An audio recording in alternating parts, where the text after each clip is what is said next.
Long before castles crowned the hills of England, before kings wore crowns and knights rode into legend, the land breathed quietly under an ancient sky.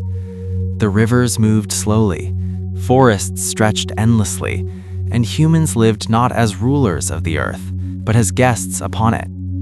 In those forgotten days, when memory was carried in firelight stories and not written words, a place was born that would outlive empires, religions, and even time itself. That place would one day be called Arthur's Stone. But to those who raised it, it had no name spoken aloud. Names, they believed, gave power, and power belonged only to the ancestors and the earth. Before time had a name. The people lived where the land rose gently toward the sky, in what we now call Herefordshire, near the border of Wales. They were farmers, hunters, and dreamers. They knew the language of wind and soil, the meaning of stars, and the quiet warnings of animals. Their world was small, but their understanding was vast. Every sunrise was a gift. Every death was a passage. They believed life did not end, it changed shape. When someone died, they did not disappear. They became part of the earth, part of the stone, part of the breath of the hills. This belief was not fear, it was comfort. And from this belief came the need to build something that would last longer than flesh. The woman who listened to stones. Her name was Ira, meaning snow, though she was born in summer. She was not a queen, not a warrior, but she was important in ways that did not require command. Ira listened. She listened to the elders, to the children, to the land itself. When the ground trembled slightly beneath her feet one night, she did not panic. She knelt, pressed her hands to the soil, and waited. The earth, she believed, spoke to those who were patient. That night, she dreamed of a table made of stone, resting on smaller stones like legs. Beneath it lay the bones of many generations, glowing faintly as if lit by fire. When she woke, she knew what the dream meant. The ancestors were asking to be remembered. The death of the first father. The first burial was for Bryn, the oldest man of the tribe. He had lived through more winters than anyone could remember. His back bent like a bow, his hands were twisted with age, but his eyes still shone with sharpness. When Bryn died, the village stopped, not in chaos, but in silence. His body was washed with water from the river, wrapped in animal skins, and carried slowly up the hill. No one cried loudly. Tears were private things. Respect was shown through stillness. They laid him in a shallow pit, marked with stones. That night, the fire burned lower than usual. Iris spoke. Bryn should not lie alone, she said. He should lie with those who come after him. The elders listened.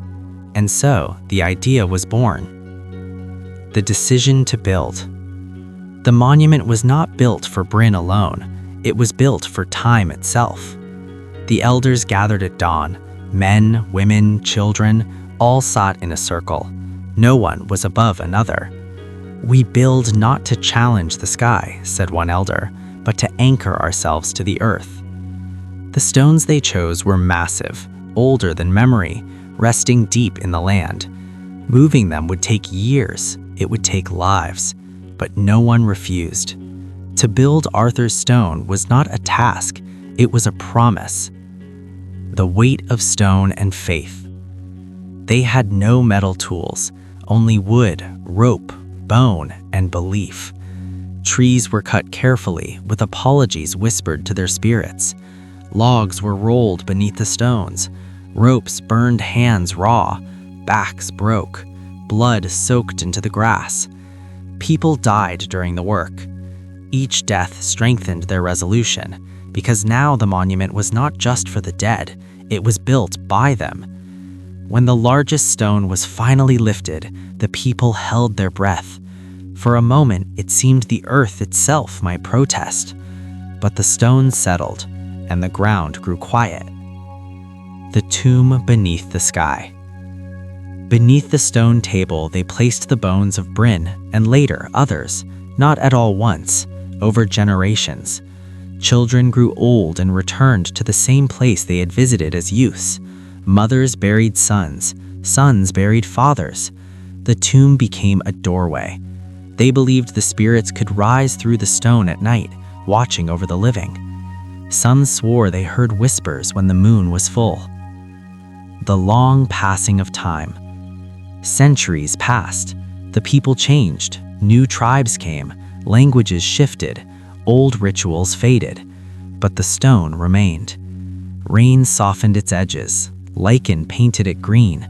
Moss crept like memory across its surface. People forgot who built it, but not that it mattered. Stories changed.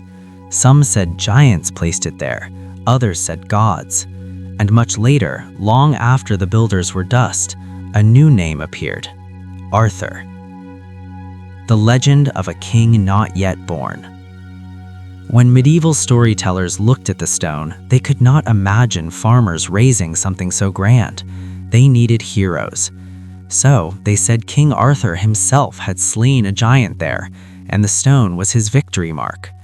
The truth was quieter and far older. Arthur's stone was already ancient when Arthur's legend was born. What the stone remembers.